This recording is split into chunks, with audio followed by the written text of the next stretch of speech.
Hi guys, welcome back. We'll see the oxidation of glycerin by potassium permanganate. For this we need potassium permanganate and glycerin.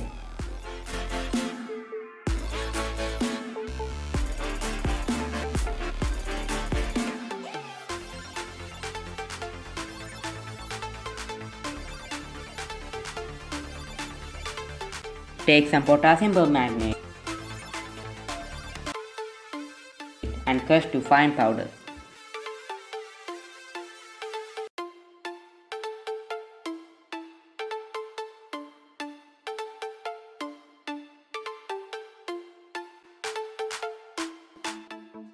Add 4 to 5 drops of glycerin to potassium permanganate.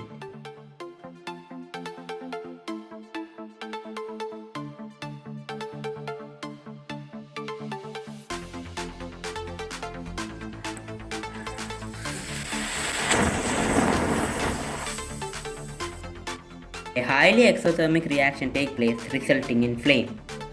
Potassium permanganate is a strong oxidizer. It oxidizes glycerin to water vapor and carbon dioxide.